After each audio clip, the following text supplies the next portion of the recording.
तो अपनी cricket knowledge से सिलेक्ट करो अपनी टीम और खेलो क्रिकेट दिमाग से। Log on to dream11.com। बनो दिमाग से धोनी। आईपीएल का सीजन आते ही पूरा देश क्रिकेट के रंग में रंग जाता है। लोग मैच का इंतजार करते हैं, लेकिन सिर्फ अपनी टीम को सपोर्ट करने के लिए नहीं, बल्कि अपनी बनाई हुई फैंटेसी टीम को जिताने के लिए भी। और जब बात फैंटेसी टीम की होती है तो एक ही नाम जुबान पर आता है, ड्रीम 11। कप्तान कोहली बनाए या पांड्या? इस बार विकेट के पीछे ऋषभ पंत बेहतर रहेगा या डीके? ऐसे सवाल हर फैंटेसी खिलाड़ी के दिमाग में पहले से रहते हैं। लेकिन क्या आप जानते हैं कि इस ड्रीम 11 की शुरुआत कैसे हुई थी?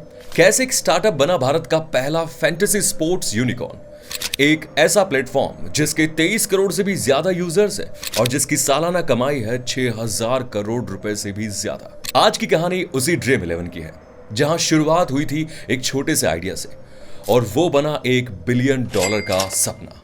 साल था 2001। मुंबई के जाने माने बिजनेसमैन आनंद जैन का बेटा हर्ष जैन पढ़ाई के लिए लंदन गया। अब अमीर बाप का बेटा था, लंदन गया था पढ़ाई के लिए, लेकिन असली लगाव था खेलों से। यहां उसे पता चला फैंटेसी फुटबॉल नाम की एक चीज के बारे में। यूके में 1990 के दशक से ही अखबारों के जरिए फैंटेसी फुटबॉल चल रहा था। रीडर्स अपने पसंदीदा खिलाड़ी चुनते, उनकी क्लिपिंग भेजते और फिर हर हफ्ते विनर अनाउंस होता। लेकिन इंटरनेट आने के बाद सब ऑनलाइन हो गया। हर्ष जैन इस गेम का दीवाना था। उसने अपने दोस्तों को भी इसके बारे में बताया और सब के सब इसके फैन बन गए।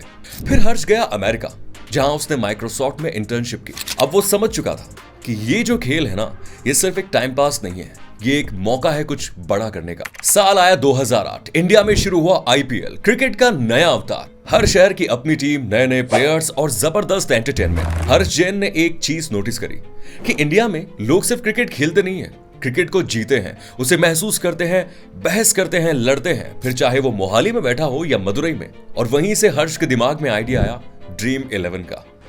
हर्ष ने अपने दोस्तों को आइडिया सुनाया तो कुछ ने तो उसे सही बताया, कुछ ने कहा कि बकवास है, लेकिन भावित सेठ नाम के एक दोस्त ने उसका साथ देने का फैसला कर लिया। तो दोनों ने मिलकर 2008 में शुरू की ड्रीम स्पोर्ट्स, जो कि ड्रीम 11 की पेरेंट कंपनी है। उनका विजन था लोगों को क्रिकेट का हिस्सा बनाओ, केवल दर्शक ही नहीं बल्कि खिलाड़ी बनाओ। तो ड्रीम 11 पर लोग टीम बनाते, खिलाड़ी चुनते और असली मैच में उनकी परफॉर्मेंस के आधार पर पॉइंट्स और पैसा कमाते। लेकिन आगे का ये सफर आसान नहीं था। 2010 से लेकर 2014 तक कंपनी को इन्वेस्टमेंट चाहिए थी, लेकिन किसी को उन पर भरोसा नहीं था। 150 से ज्यादा इन्वेस्टर्स ने उन्हें मना कर दिया। कुछ बोले इंडिया में लोगों को फैंटेसी स्पोर्ट्स की समझ नहीं है, कुछ बोले ये तो गैम्बलिंग है, ये तो जुआ है, ये तो बंद हो जाएगा। अब पैसे की तंगी थी पर सपनों में कोई कमी नहीं थी। तो हर्ष और भावित ने एक सोशल मीडिया मार्केटिंग एजेंसी शुरू की। पहला क्लाइंट बना मुंबई इंडियंस, फिर एडिडास, पेप्सिको जैसे ब्रांड जुड़ते गए। कमाई हुई तो उन्होंने कंपनी को बेच दिया और फिर से ड्रीम 11 में जान डाल दी। इसी दौरान हर्ष एमबीए के लिए अमेरिका भी गए और 2014 में जब वो लौटे तो उनके साथ था vision plus confidence plus investment. कहते हैं ना, जिसे लोग ठुकराते हैं वही एक दिन सबसे ऊपर होता है। लेकिन अभी एक और चुनौती बाकी थी। लोग ड्रीम 11 को गैम्बलिंग ऐप समझने लगे। 2017 में पंजाब और हरियाणा में केस भी दर्ज हुआ। तो कंपनी ने कोर्ट में कहा कि हम जुआ नहीं कराते, हम स्किल बेस्ड गेम कराते हैं। यहां जीतने के लिए किस्मत नहीं बल्कि दिमाग चाहिए, क्रिकेट की नॉलेज चाहिए। तो कोर्ट ने मान लिया ड्रीम 11 एक गेम ऑफ स्किल है, गैम्बलिंग नहीं। लेकिन इससे यूजर्स का भरोसा डगमगा गया। तो फिर आया मास्टर स्ट्रोक। 2018 में ड्रीम 11 ने महेंद्र सिंह धोनी को ब्रांड एम्बेसडर बनाया। साथ ही में टाइटल आया खेलो दिमाग से और दिमाग से धोनी। तो अपनी क्रिकेट नॉलेज से सिलेक्ट करो अपनी टीम और खेलो क्रिकेट दिमाग से। Log on to dream11.com। बनो दिमाग से धोनी। इस एक कदम ने ड्रीम 11 को बना दिया भारत का सबसे भरोसेमंद fantasy platform. 5 crore 4 lakh users जुड़ गए। फिर एक एक करके ब्रांड्स, क्रिकेटर्स और स्टार्स ड्रीम 11 से जुड़ते चले गए। रोहित शर्मा, जसप्रीत बुमराह, हार्दिक पांड्या, ऋषभ पंत और विदेशी सितारे भी, Kane Williamson, Jos Buttler, Pat Cummins, यहां तक कि बॉलीवुड के सुपरस्टार्स भी, आमिर खान और रणबीर कपूर भी। फिर आया 2019 में ड्रीम 11 बन गया भारत का पहला फैंटेसी यूनिकॉर्न, $1 बिलियन वैल्यूएशन का और इंडियन स्टार्टअप की दुनिया में इतिहास। फिर 2020 जब ड्रीम 11 ने आईपीएल की टाइटल स्पॉन्सरशिप खरीद ली, वो भी पूरे 222 करोड़ रुपए में। और इस रेस में थे टाटा, अनअकैडमी जैसे बड़े बड़े ब्रांड्स। ड्रीम 11 एक ब्रांड नहीं है, अब क्रिकेट फैंस का हिस्सा बन चुका है।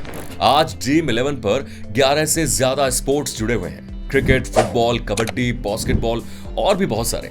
BCCI, NBA the 100, NTPL, New Zealand cricket, WPL, ये सब भी ड्रीम 11 के बिजनेस पार्टनर्स हैं। अब हर्ष जैन की नजरें हैं भविष्य पर। ड्रीम 11 भारत के बाहर नहीं, बल्कि वो भारत में ही और गहराई तक जाना चाहता है। कंपनी ने कोलंबिया यूनिवर्सिटी के साथ मिलकर एक AI इनोवेशन सेंटर शुरू किया है, जो यूजर्स की समस्याओं को हल करेगा, बेहतर यूजर एक्सपीरियंस देगा और गेम को और भी स्मार्ट बनाएगा।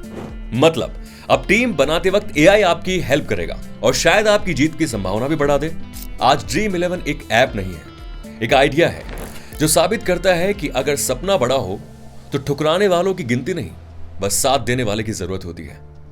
150 बार रिजेक्ट होने के बाद भी अगर दो दोस्त मिलकर 23 करोड़ यूजर्स तक पहुंच सकते हैं, तो सोचिए आप क्या कर सकते हैं। तो अगली बार जब आप अपनी टीम बनाए तो सिर्फ पॉइंट्स मत सोचिए, एक रियल स्टार्टअप की कहानी सोचिए।